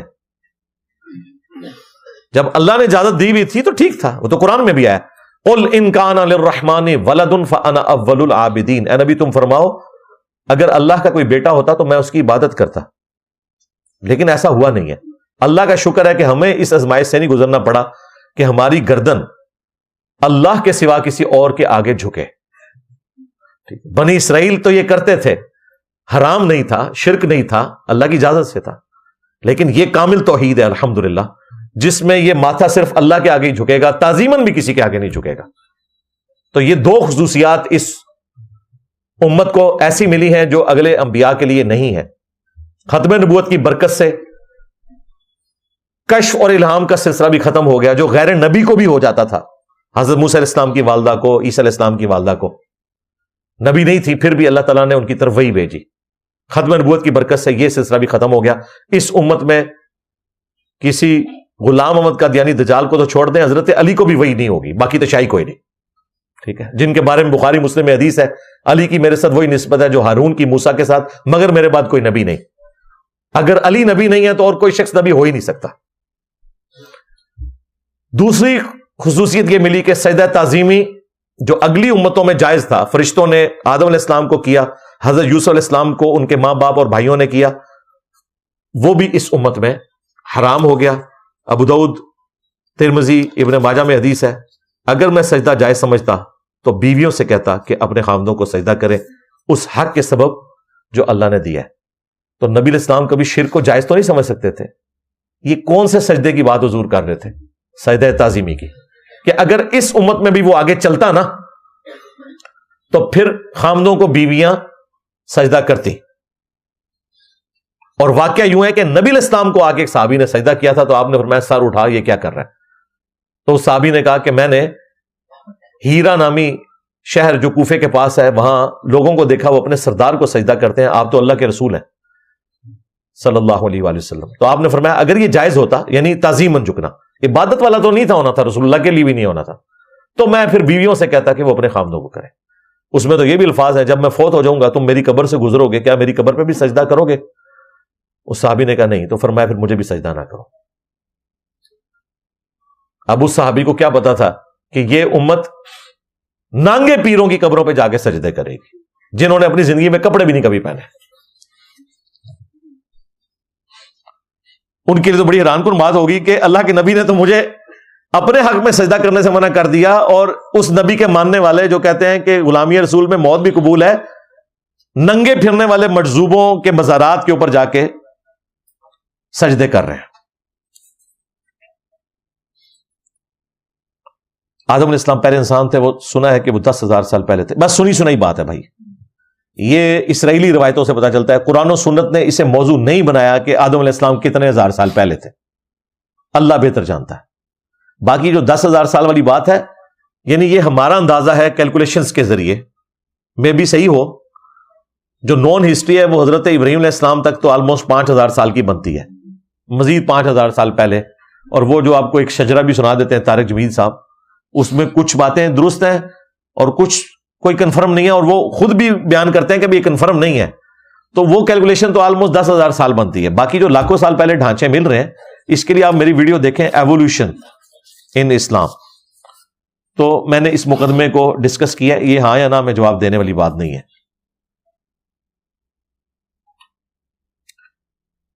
صرف رفع الیدین ان فرقوں کی چڑ کیوں ہے جبکہ باقی نماز میں بھی بہت اختلاف ہے، جیسا کہ پاؤں کا نہ ملانا؟ رفع الیدین بھائی بہت ڈومیننٹ چیز ہے نا، اور یہ بھی سب کانٹیننٹ کا مسئلہ ہے.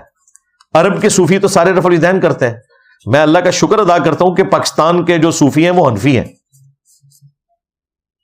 ہمیں ان کی عوام کا دماغ کھولنا آسان ہے، ورنہ یہ سارے شافعی ہوتے تو رفع الیدین والا جو مسئلہ ہے وہ تو ہم یہاں نہیں اٹھا سکتے تھے. کویت میں سارے شافعی صوفی ہیں، اور وہ ایسے ایسے کرتب کرتے ہیں، عجیب و غریب قسم کی بدعت کرتے ہیں کہ خدا کی پناہ. ان کی ویڈیوز رکھی ہیں یوٹیوب کے اوپر. یہاں پر چونکہ رفع الیدین وہ لوگ کر رہے ہیں کہ جو بات توحید کی کر رہے ہیں، یعنی اہل حدیث، اس وجہ سے ان کو چڑ ہو گئی ہے رفع الیدین کے ساتھ. وہ یہ سمجھتے ہیں کہ اگر کوئی یہاں کا بندہ رفع الیدین کرے گا تو اٹ مینز وہ بابو کا ماننے والا نہیں ہوگا. یہ نیگیٹو سائیکالوجی اس وجہ سے ڈیولپ ہوئی ہے، اور یہ اس حد تک ہے کہ میں آپ کو بتاؤں، کوٹلی آزاد کشمیر میں نقشبند سلسلے کے بزرگ ہیں، کچھ عرصہ پہلے وہ فوت ہو گئے، صادق صاحب، ان کے جو بیٹے تھے پیر زاہد صاحب، اور ان کے بڑے بھائی جو جیلم میں گدی چلا رہے تھے حاجی پیر صاحب، ان سب سے میری ملاقات ہے. حاجی پیر صاحب تو فوت ہو چکے. تو میں ان دنوں کوٹلی گیا تھا جب وہ بڑے ان کے بزرگ صادق صاحب بھی زندہ تھے، ان سے بھی میری ملاقات ہوئی تھی. تو ان کے جو بیٹے اس وقت گدی نشین ہیں، جو اب آج کل عارضی طور پر انگلینڈ شفٹ ہوئے ہیں، پیر زاہد صاحب، ان کو عرب سے کچھ صوفی ملنے کے لیے آئے ہوئے تھے. تو وہ مسجد میں نماز نہیں پڑھتے تھے، وہ نیچے بیسمنٹ میں اپنی جماعت لادا کروا کے پڑھتے تھے. تو میں نے ان سے پوچھا کہ یہ نماز کیوں اپنی لادا پڑھتے ہیں؟ اس وقت میں بھی خود صوفی تھا. میں نے کہا جب یہ شافعی ہیں، اور امام غزالی بھی شافعی تھے تصوف میں، اور وہ امام غزالی کے فالوور تھے تصوف کی فیلڈ میں، تو انہوں نے کہا اوپر اس لیے نہیں پڑھتے کہ لوگ وہابی سمجھ لیں گے انہیں، کیونکہ انڈیا پاکستان بنگلہ دیش میں جو رفع الیدین کرتا ہے تو اسے لوگ وہابی سمجھ لیتے ہیں، اہل حدیث سمجھ لیتے ہیں. تو دیکھیں پیروں کے پاس آنے والے دوسرے صوفی بھی ان پیروں کے مریدوں کے ڈر کی وجہ سے ان کی موجودگی میں بھی مسجد میں نماز رفع الیدین سے نہیں پڑھ پا رہے، بلکہ علیحدہ نماز پڑھتے ہیں کہ کہیں ان کو وہابی نہ سمجھ لیں اور درجہ شہادت تک نہ پہنچا دیں. ٹھیک ہے، تو یہ اللہ کا شکر ہے. تو چڑ کی وجہ میں نے آپ کو بتا دی، وہ صرف چڑ یہاں پر ہے سب کانٹیننٹ میں، باقی ملکوں میں یہ چڑ نہیں ہے. وہاں پر شرک کرنے والا بھی رفع الیدین کرتا ہے، توحید پہ چلنے والا بھی رفع الیدین کرتا ہے. وہاں آپ کو یہ فرق نہیں نظر آئے گا. اور یہ سمجھ لیں اللہ تعالیٰ کی طرف سے بہت بڑی ایک دعوت کے حوالے سے ہمارے پاس اسٹرینتھ ہے کہ یہاں کے جو بریلوی دیوبندی ہیں یہ حنفی ہیں. اگر یہ شافعی ہوتے تو اتنا بڑا یہ جو ڈفرنس ہے نا، یہ ہم ہائی لائٹ کر کے ان کا ڈنگر ہونا آپ کو بتا ہی نہ سکتے، کیونکہ ان کی نماز بھی بخاری مسلم سے نکل آنی تھی. اب تو ان کی قادیانیوں والی نکل آئی ہے نا نماز. ہاں، تو اللہ کا شکر ہے الحمدللہ. میں اپنی نمازوں میں پابندی لانے کی کوشش کرتا ہوں، لیکن 1-2 ہفتے ہی اس پر قائم رہتا ہوں. تو نمازوں میں پابندی کس طرح لا سکتا ہوں؟ اس کا مطلب ہے نہ تو آپ کو خدا کا تعارف ہے، نہ آپ کو آخرت کی سنگینی کا اندازہ ہے. اس کے لیے آسان طریقہ یہ کہ روزانہ 1 منٹ موم بتی جلا کے تو اپنا ہاتھ اس پہ رکھا کریں اور جہنم میں جانے کی پریکٹس کریں. اگر یہ آپ کر سکتے ہیں تو ٹھیک ہے، اللہ کا نام لے کے 2 منٹ 3 منٹ بڑھاتے جائیں اس طرح اور تیاری کریں. یہ صرف خدا کا تعارف نہ ہونے کی وجہ سے سستی ہوتی ہے، ورنہ نماز چھوڑنے کا تو کوئی سوال ہی نہیں پیدا ہوتا. بھائی ایک مسلمان تو نماز چھوڑ ہی نہیں سکتا. قرآن کا ترجمہ باقاعدگی کے ساتھ سنیں اگر پڑھ نہیں سکتے، آخرت اورینٹڈ ہو تو انشاءاللہ تعالیٰ یہ معاملات آسان ہو جائیں گے. بطور والدہ یا بطور والد بچوں کی تربیت کا فارمولہ بتا دیں. فارمولہ تو ایک ہی ہے کہ خود دین پہ چلیں، اس کے علاوہ کوئی اور طریقہ نہیں ہے. اگر ماں باپ خود ایک دوسرے کو گالی گلوچ کرتے ہیں، بچوں کے سامنے لڑتے ہیں، بچوں سے چھپ چھپ کر سگریٹ پیتا ہے باپ اور بچوں کو سگریٹ پینے پہ ڈانٹتا ہے، اس طرح تو کچھ نہیں ہوگا.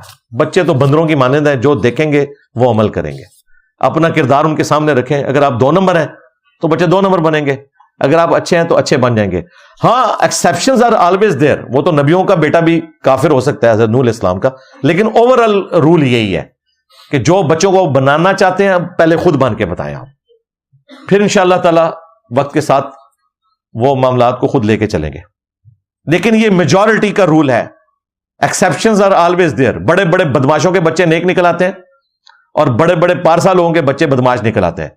وہ مثال پکڑ کے آپ ساروں پہ فٹ نہیں کر سکتے. میں آپ کو عمومی رویہ بتا رہا ہوں. اللہ کے ولیوں کو ماننے کا صحیح عقیدہ کیا ہے؟ ولیوں کا انکار کرنا کفر ہے. تو کن ولیوں کو مانے؟ ان ولیوں کو مانے جن کو قرآن جانتا ہے، اہل بیت، صحابہ اکرام اور ان کے طریقے پہ چلنے والے تابعین، تبع تابعین، قیامت تک آنے والے لوگ. اگر آپ ولی اس کو کہہ رہے ہیں کہ جو اپنا مسئلہ حل کروانے کے لیے کسی بابے سے قبر پہ جا کے مانگتا ہے، تو وہ ولی تو نہ ہوا بھائی، اسے تو خود قرآن و سنت کا تعارف نہیں ہے.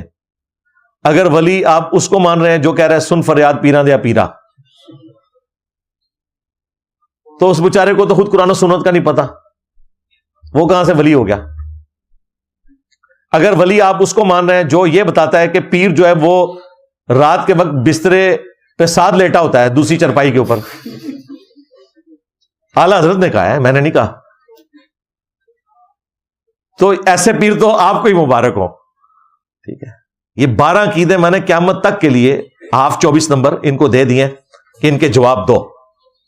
ٹھیک ہے، لمحہ فکری ہے ان کے لیے، ان کی اولادوں کے لیے، کہ یہ ان بزرگوں کے ماننے والے ہیں جن کا عقیدہ ہے کہ پیر جو ہے وہ میاں بیوی کے ازدواجی تعلق کے وقت بھی ساتھ والی چرپائی پر موجود ہوتا ہے. اب مجھے بتائیں اس سے آگے کون سی بات رہ گئی ہے؟ اللہ کے اولیاء کی 12 خصوصیات، مسئلہ نمبر 120 سورۃ الفرقان کی روشنی میں نے ریکارڈ کروائے ہوئے ہیں. انگلینڈ میں اکثر ایک ہی فنکشن میں نکاح، رخصتی، ولیمہ کی دعوت کر دی جاتی ہے. بدعت ہے جی، اس طرح نہیں کر سکتے. ولیمہ آپ نے کرنا ہے رخصتی کے بعد، اس طرح نہیں ہو سکتا، یہ بدعت ہے، خلاف سنت ہے.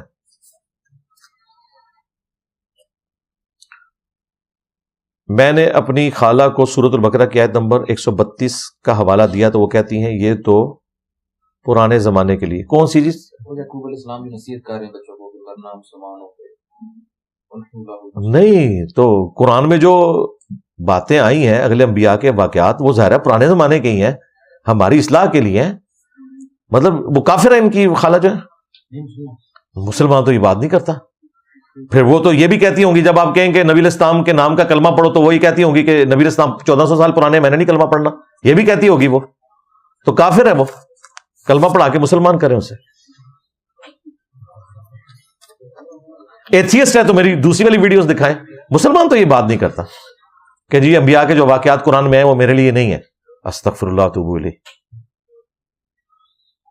ایک ویب سائٹ میں ہم انویسٹمنٹ کرتے ہیں، یہ ویب سائٹ ہمیں مقررہ رقم دیتی ہے، کیا یہ حلال ہے؟ کیا انویسٹمنٹ کرتے ہیں جی وہاں پہ؟ وہ مجھے بھی سمجھ لگی جی جس کاروبار کا آپ کو نہیں پتا نا کہ آپ جہاں پر کاروبار کے لیے پیسہ انویسٹمنٹ کر رہے ہیں کہ وہ آگے کمپنی کیا کاروبار کرتی ہے، کون سی چیز خریدتی ہے، کون سی بیچتی ہے، اس کی اینول رپورٹ ہے یا نہیں ہے، یہ اگر چیزیں کلیئر نہیں ہے تو وہ حلال کام بھی کرے، چونکہ آپ کو نہیں پتا اس کے ساتھ کاروبار آپ نہیں کر سکتے. یہاں پہ بھی ڈبل شاہ کے سامنے آئے ہیں نا، کتنے مولویوں نے بھی یہاں پہ بوریوں میں پیسے سمیٹے ہیں. تبلیغی جماعت والوں نے تبلیغی جماعت کو بھی بدنام کیا. کتنے سکینڈل ہو چکے ہیں یہاں پہ. شروع میں تو وہ ڈبل رقم دیتے ہیں، کچھ عرصے بعد آپ کو پتا چلتا ہے اتنے ارب روپیہ لے کے وہ دوسرے ملک فرار ہو گئے، یا وہ خود گرفتاری دے دیتے ہیں. کچھ عرصے بعد جب معاملہ ٹھنڈا ہوتا ہے تو وہ پیسہ کھلا کر اپنی ضمانت کروا کے دوسرے ملکوں میں سیٹ ہو جاتے ہیں. ہم دنیا میں دکھاوے کے لیے نمائش کی چیزیں خریدتے ہیں، تو جنت میں تو سب کچھ ملے گا، وہاں ہمیں کیا چیز فیسینیٹ کرے گی؟ جنت کی ڈائنامکس ہی بھائی ڈیفرنٹ ہے. دنیا میں تو آپ پیاس کے لیے پانی پیتے ہیں نا، آخرت میں حوض کوثر پینے کے بعد پیاس لگے گی ہی نہیں. پھر آپ کہیں گے جب پیاس نہیں لگے گی تو آخرت کے مشروب کا ٹیسٹ کیا ہوگا؟ وہاں ٹیسٹ کے لیے آپ سب کچھ کریں گے. دنیا میں نیند آپ انجوائے کرتے ہیں، اس کے بغیر آپ پرفارم نہیں کر سکتے. جنت میں نیند ہے ہی نہیں ہے، تو کیسے پرفارم کریں گے؟ اس لیے کہ نیند کمزوری ہے جو دنیا کی زندگی کے ساتھ جڑی ہوئی ہے. آخرت میں کوئی کمزوری نہیں. جنت میں دنیا میں ٹوائلٹ جانا آپ کی کمزوری ہے، آخرت میں ٹوائلٹ ہے ہی نہیں. ایک خوشبودار ڈکار آئے گی، سب کچھ ہضم ہو جائے گا. آخرت کی زندگی کی ڈائنامکس ڈفرنٹ ہے. وہ کیسے فیسینیٹ کریں گی؟ اس زندگی کی ڈائنامکس کا وہیں جا کر پتا چلے گا. دنیا میں بھی کئی چیزیں ہیں جو میں آپ کو نہیں سمجھا سکتا کہ کسی دوسرے بندے کے لیے ایک چیز کتنی فیسینیٹ کرنے والی ہے اور آپ کے لیے اس میں کوئی انٹرسٹ نہ ہو، بلکہ ہلکی سی رغبت بھی نہ ہو. میں آپ کو اپنی مثال دیتا ہوں. مجھے بچپن سے ہی، یعنی 6 مہینے کی جب میری عمر تھی تو میری والدہ نے پہلی دفعہ میری زبان پہ انڈا رکھا تو میں نے وومٹنگ کر دی. انہیں نہیں سمجھ آئی کہ یہ کیوں کی ہے. اس کے بعد وقتاً فوقتاً انہوں نے ٹرائی کی تو پھر ڈاکٹر نے بتایا کہ اسے انڈے سے الرجی ہے. 6 مہینے کی عمر، 6 سال کی نہیں بتا رہا. میں نے اپنی زندگی میں کبھی انڈا نہیں کھایا، نہ انڈے کی بنی ہوئی کوئی چیز کھائی ہے. اگر مجھے کوئی دھوکے سے بھی کھلا دے بغیر بتائے ہوئے تو اللہ تعالیٰ کی طرف سے اتنے یہ اسٹرانگ انسان کو اللہ تعالیٰ نے ریسیپشنز دی ہوئی ہیں اس پوائنٹ آف ویو سے کہ وہ فوراً ریئیکٹ کر جاتا ہے.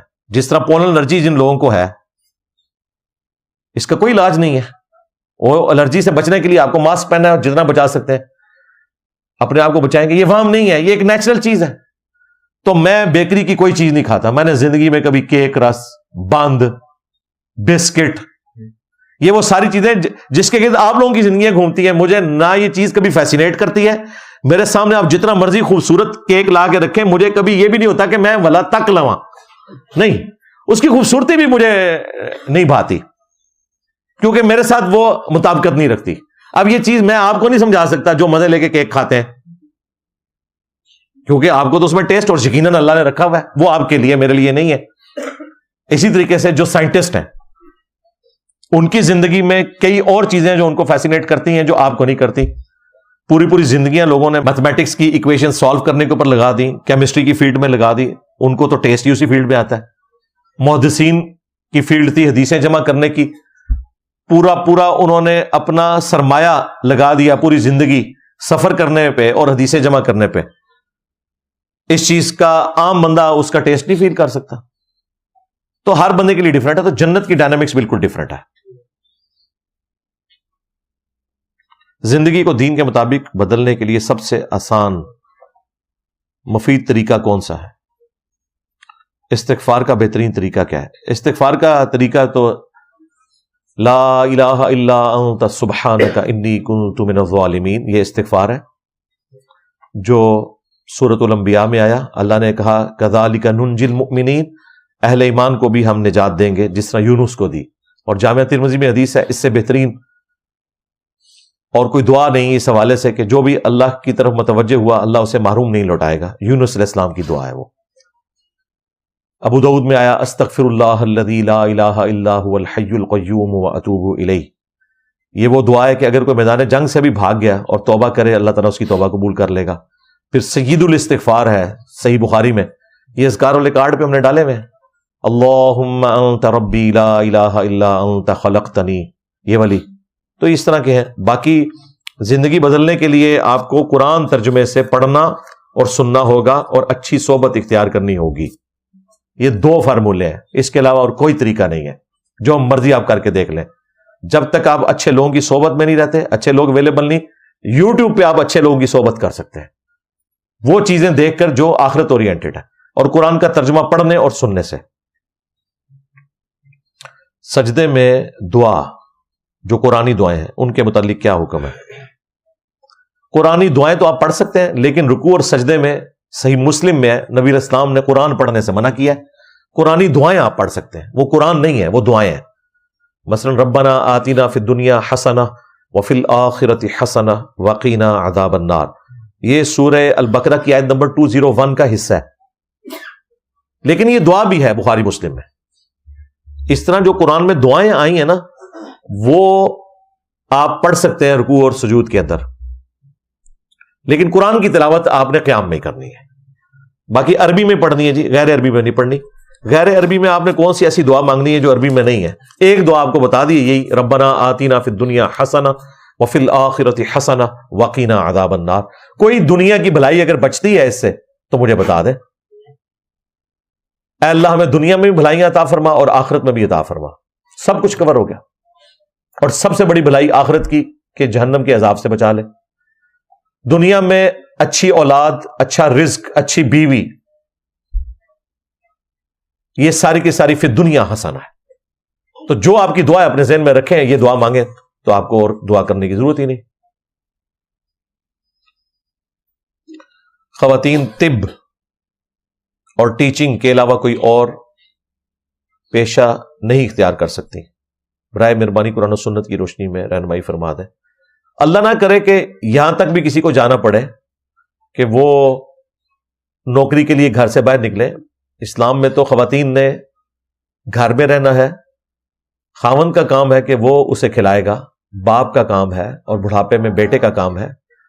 تعلیم تو حاصل کرنی ہے، اسی وجہ سے یہ پریفریبل ہے کہ ٹیچنگ کی فیلڈ میں عورتیں جائیں تاکہ عورتوں کو وہ ٹیچ کر سکیں، اور میڈیکل کی فیلڈ میں عورتوں کا علاج کر سکیں۔ یہ دو فیلڈز ہی سب سے آپ سمجھ لیں بہترین ہے، اور ٹیچنگ کی فیلڈ میں صرف دنیاوی تعلیم نہیں، دینی تعلیم کی فیلڈ میں بھی جا سکتی ہیں۔ اور یہ بھی سب کا کام نہیں ہے کہ وہ ڈگری حاصل کرنے کے بعد نوکری کے چکر میں پڑ جائے۔ سب کو نوکریاں ملنی نہیں، یہاں تو مردوں کو بھی نوکریاں نہیں مل رہی ہیں، آلریڈی سیچوریشن ہوئی ہے گورنمنٹ اداروں کے اندر۔ تعلیم تو آپ کو نکھارتی ہے، آپ نے ٹیچنگ کرنی ہے، اپنی اولاد کی تربیت کریں۔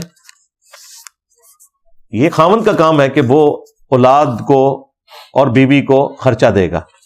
اسلام میں تو عورت کی عزت ہے اس حوالے سے۔ جو لوگ فیملی ولاگز بنا رہے ہیں، اپنی ماؤں بہنوں کو دکھا رہے ہیں ان کی کمائی، بالکل یہ کام بھی حرام ہے اور کمائی بھی حرام ہے، یہ کوئی پوچھنے والی بات ہے؟ بےغیرتی کی آخری حدوں کو چھو رہے ہیں یہ لوگ جو اس قسم کی حرکتیں کر رہے ہیں۔ وہ عورتیں جن کو یہ پردہ کروایا کرتے تھے دوسرے مردوں سے، ان کو ویڈیو میں دکھا کے تو ساروں کے سامنے پیش کر رہے ہیں، کیا کیا خباستیں دکھا رہے ہیں۔ میں نے نہیں دیکھی ہیں، لیکن میں نے چند ایک لوگوں کے ولاگز سنے ہیں کہ یہ کر کے اس میں دکھاتے ہیں، تو بالکل بےغیرتی ہو رہی ہے۔ عشاء کا وقت داخل ہونے پر مغرب کیسے ادا کریں؟ عشاء کی جماعت کھڑے ہونے سے پہلے آپ مغرب ادا کر لیں، کیونکہ عشاء والے امام کے پیچھے تو آپ مغرب نہیں پڑھ سکتے۔ مغرب والے کے پیچھے تو آپ عشاء پڑھ سکتے ہیں اس صورت میں کہ اگر آپ نے آلریڈی مغرب پڑھ رہی ہوئی ہے تو آپ اس کے پیچھے عشاء پڑھیں، وہ 3 پڑھ کر سلام پھیر دے اور آپ 1 ملا لیں۔ لیکن یہ نہیں ہو سکتا کہ امام نے پڑھنی ہے 4 اور آپ 3 پڑھ کے خود ہی اپنا سلام پھیر دیں پہلے، یہ نہیں ہو سکتا. تو یہ انوملی کریٹ ہو جاتی ہے اس کیس کے اندر. عصر کا وقت داخل ہونے پر زور کیسے ادا کریں؟ عصر کا وقت داخل ہونے پر پہلے زور ادا کریں. کیسے؟ کیا مطلب؟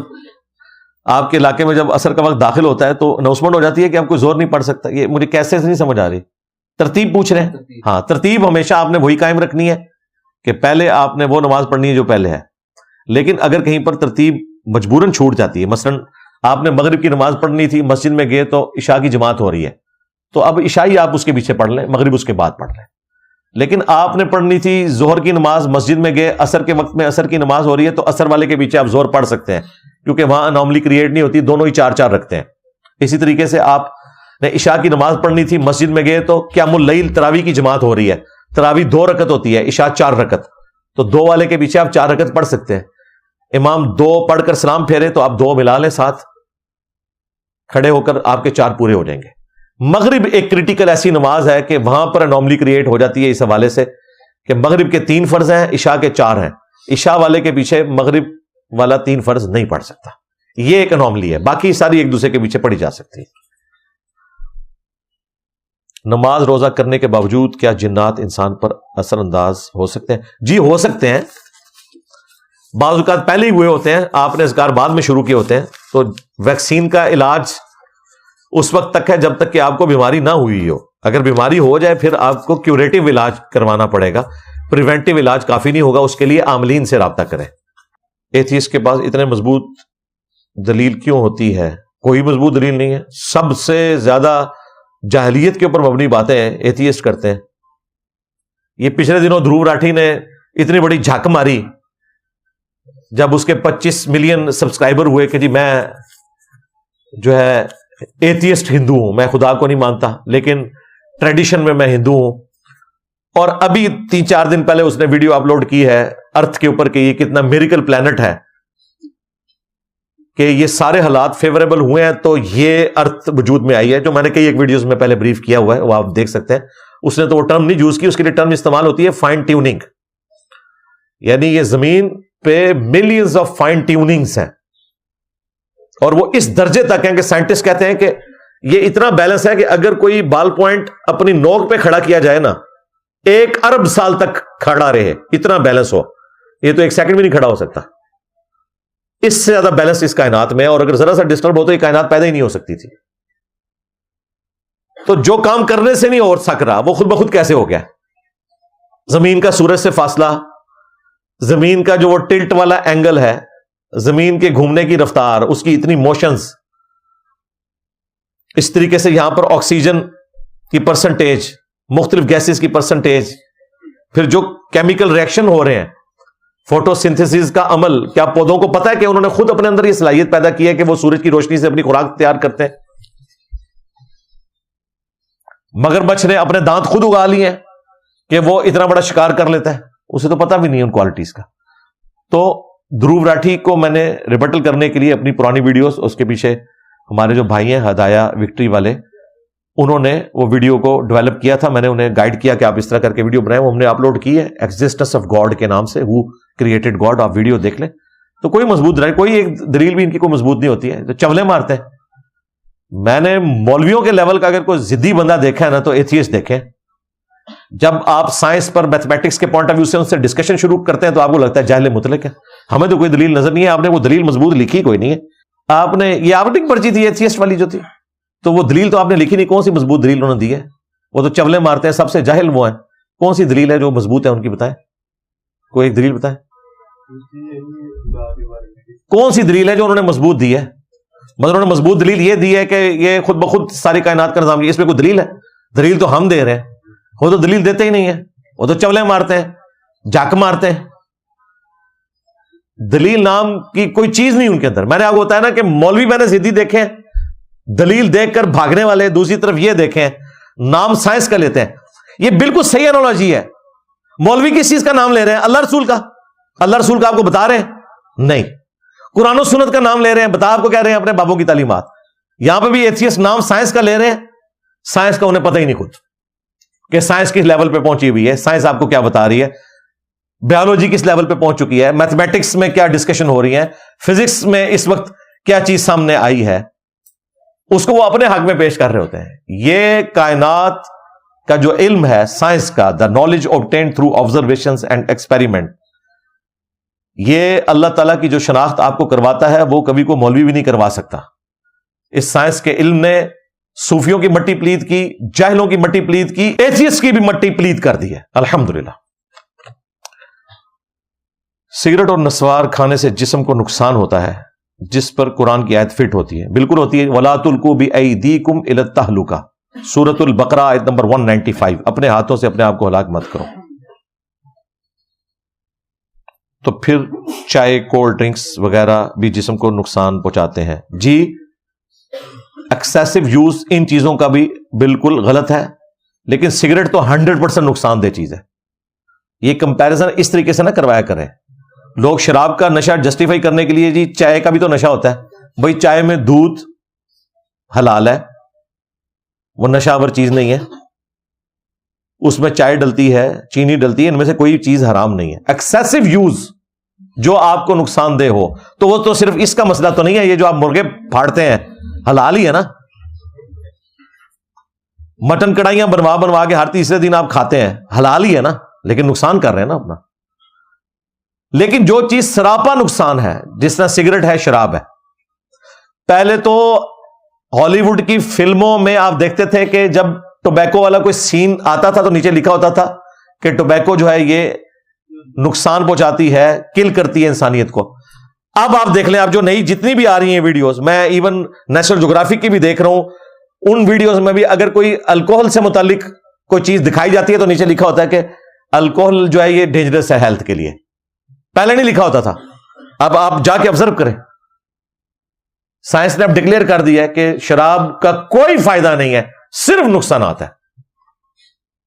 قرآن میں جو آیا نا کہ شراب کے فائدے بھی ہیں اور نقصان بھی, لوگ سمجھتے ہیں کہ شاید اس میں کوئی فائدہ ہے, جس طرح یہ سگریٹ والے کہتے ہیں جی ذرا واہ چلانے سے پی رہے ہیں. وہ جو قرآن میں آیا نا کہ شراب کے فائدے ہیں, وہ شراب کے کاروبار کا فائدہ ہوتا تھا کہ وہ شراب بیچتے تھے, اس سے کمائی کرتے تھے. شراب پینے کے فائدے کی قرآن نے بات نہیں کی, یہ ذہن میں رکھیے گا. ہو سکتا ہے آپ دھوکہ کھا جائیں کبھی قرآن میں پڑھ کے کہ اللہ تعالیٰ نے کہا کہ شراب میں فائدہ بھی ہے لیکن اس کے نقصانات اس کے فائدے سے زیادہ ہیں. وہ فائدہ اس کے پینے پہ اللہ تعالیٰ بات نہیں کر رہا, وہ کاروبار کرتے تھے. وہ بخاری مسلم میں ہے کہ جب شراب کی حرمت فائنل نازل ہوئی تو مدینے کی گلیاں شراب سے بھر گئیں, لوگوں نے اپنے مٹکے بہا دیے تھے, وہ بیچے بھی نہیں. پھر تو وہ شراب بیچتے تھے, جس طرح آج بھی اتنی اربوں ڈالر کی اکانومی ملکوں کی شراب بیچنے سے وابستہ ہے, لیکن وہ حرام کی کمائی ہے. وہ جامعہ ترمذی میں حدیث ہے, شراب نکالنے والا, شراب پینے والا, پلانے والا, اسے سواری پر لوڈ کرنے والا, ان لوڈ کرنے والا, خریدنے والا, بیچنے والا, 10 لوگوں پر لعنت ہے اللہ کی. وَلِعَوْذُ بِاللَّهِ تعالی. تو باقی یہ کولڈ ڈرنکس مجھے تو کوئی انٹرسٹ نہیں, اللہ کا شکر ہے. ایک انڈے کی بنی ہوئی چیز, دوسری کولڈ ڈرنکس, مجھے تو اچھے نہیں لگتے. کولڈ ڈرنکس سے مراد جو آپ لوگ پیتے ہیں, باقی یہ گھر میں جو کوئی شکنجوی بنائی جائے یا کبھی کوئی اس طریقے سے وہ چیز پی لیتے ہیں ہم کبھی. باقی یہ جو کولڈ ڈرنکس ہیں واقعی اس کو ہم حرام تو نہیں کہتے, لیکن اس کا ایکسیسو یوز صحت کو نقصان پہنچاتا ہے تو بالکل آپ نہیں کریں گے. اس طریقے سے جو بلڈ پریشر کا مریض ہے اس کے لیے نمک کا استعمال ایکسیسو غلط ہے. شوگر کے مریض کے لیے چینی کا زیادہ استعمال غلط ہے. لیکن حلال و حرام والا معاملہ جنرل اسی صورت میں ہوگا جب وہ چیز فی نفس سے بھی حرام ہوگی. تو نشہ ور چیزیں خود اپنی ذات میں حرام کر دی گئی ہیں, چاہے وہ تھوڑی چیز سے نشہ ہو یا نہ ہو. اگر کوئی کہ جی میں آدھا گلاس پیوں مجھے شراب کا نشہ نہیں ہوتا تو آدھا جائز ہو جائے گا, نہیں, وہ حرام ہے کیونکہ وہ فی نفسی نشہ ور چیزیں حرام کر دی گئی ہیں. لے جی آپ کا پورا تھدا الحمدللہ اللہ کے فضل سے میں نے کمپلیٹ کر دیا. کوئی ایک پرچی بھی ایسی نہیں جو میرے پاس آئی ہو ممبر پہ بیٹھنے سے پہلے اور میں نے اس کو پڑھ کر اس کا جواب ورڈک کی فارم میں نہ ریکارڈ کروایا ہو. آخر میں ہم دعا کر لیتے ہیں اجتماعی وسیلہ اور توسل کے طور پر. اجتماعی دعا کرنا یہ سنت ہے. کافی سارے بھائیوں نے بہنوں نے دعاؤں کے لیے کہا ہوتا ہے پورے ہفتے. یہاں بھی پرچیاں ملتی ہیں ہمیں, لوگ دعاؤں کے لیے کہتے ہیں. کچھ لوگ اس ویک میں فوت بھی ہو گئے, ان کے لیے بھی دعا کر لیتے ہیں. کچھ مریض ہیں, سب کے لیے دعا کر لیتے ہیں.